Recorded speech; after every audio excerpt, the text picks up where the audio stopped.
बुलढाणा जिल्ह्यातील प्रसिद्ध अशा भेंडवळच्या घटमांडणीतील भाकीत आज सोमवारी पहाटे जाहीर झाला आहे। यावर्षी पीक पाऊस चांगला असल्याचा अंदाज वर्तवण्यात आला आहे।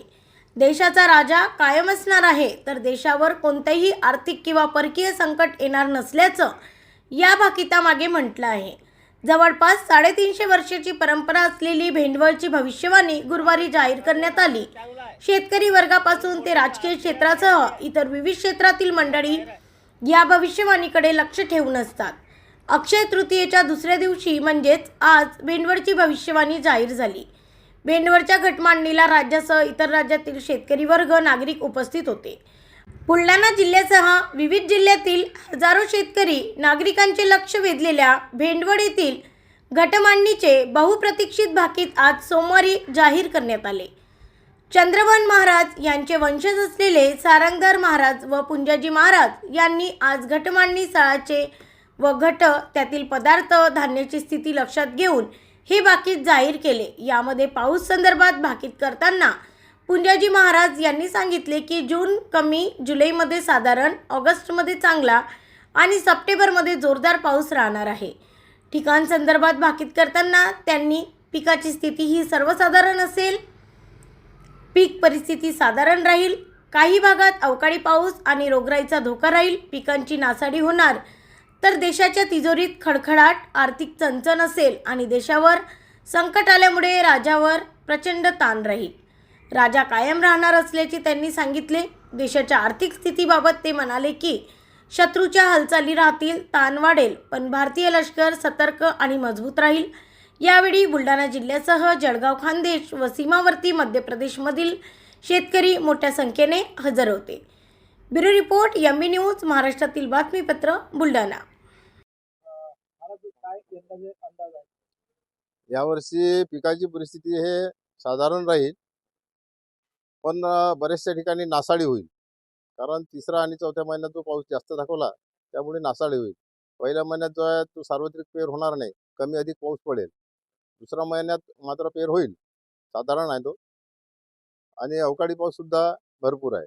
त्यामुळे पीक परिस्थिती जी आहे ही साधारणतः राहील। त्याच्यात तुरीचं पीक, हरभऱ्याचं पीक, गव्हाचं पीक हे चांगले दाखवतात। कपाशीचं पीक पण चांगलं आहे। अजून जे दुसरे फारसे काही एवढं हे नाही, पुरी नसल्यामुळे थोडा जे महापूर होतील त्यामुळे नदीकाठच्या लोकांना महापुरामुळे असं पृथ्वीचं नुकसान होईल। देशाची आर्थिक परिस्थिती एकूण एवढी फारशी मजबूत राहणार नाही। संरक्षण ठीक राहील आपलं, पण तणावात राहील। जगामध्ये अनेक ठिकाणी युद्ध सुरू आहे, त्याचा परिणाम काही भारतावर होणार आहे? त्याचा परिणाम भारतावर फारसा होणार नाही। परिणाम जो होईल तो आर्थिक स्थितीवर होईल। युद्धाचा जो परिणाम आहे तो आर्थिक स्थितीवर, म्हणजे एकीकडे आर्थिक स्थिती देशाची ढासळलेली दाखवते, त्यामुळे जो जगातील युद्धाचा परिणाम आहे हा झाल्याशिवाय राहणार नाही।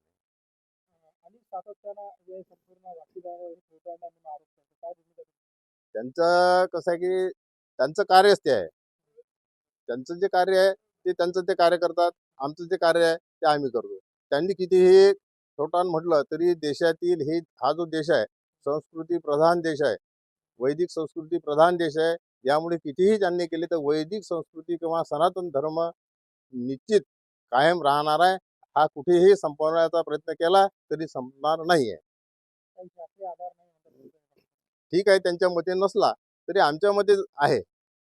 पण या सनातन धर्माच्या आज अनेक हिंदू आणि असंस्कृत कृत्य करणारे लोक समोर येतात आणि त्याच्यामुळे तुम्ही सुद्धा कुठेतरी बदनाम होता येईल।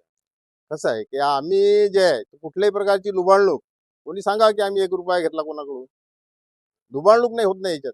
ज्या ठिकाणी लुबाडणूक होत नाही त्याच्यात त्यांनी तोंड खुपसण्यापेक्षा ज्या ठिकाणी लुबाडणूक होते, लोकांवर अत्याचार होतात, त्या ठिकाणी त्यांनी विशेष कार्य करावं असं आमचं मत आहे। तुमचं असं मत आहे का अंधश्रद्धा नाही? अंधश्रद्धा असू शकते ना, आहे ना, अंधश्रद्धाही आहेत काही काही ठिकाणी। आमचं मत आहे अंधश्रद्धा, आम्ही सुद्धा अंधश्रद्धेच्या विरोधात आहोत। आहेत अंधश्रद्धा बरेचसे आहेत, पण त्या ठिकाणी हे काहीच करत नाही।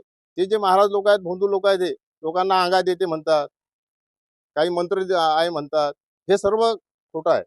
कुठल्याही प्रकारच्या मंत्रानं, आमच्या शास्त्रात हे सांगितलं की मंत्रीची वैरी मरे तरी काय बांधावी कट्यारे, शुद्ध निषेध करेल आहे मंत्राचा सुद्धा। शेतकऱ्यांची फसवणूक होत नाही, कारण ज्यांची श्रद्धा असेल ते याच्याप्रमाणे पेरणी करतील आणि ज्यांची श्रद्धा नसेल त्यांनी करू नये. आणि श्रद्धा ज्यांची आहे त्यांनी किती हे केलं तरी फसवणूक कोण्या शेतकऱ्यांना सांगा आम्हाला येऊन की बा आमची फसवणूक झाली तुमच्यामुळे.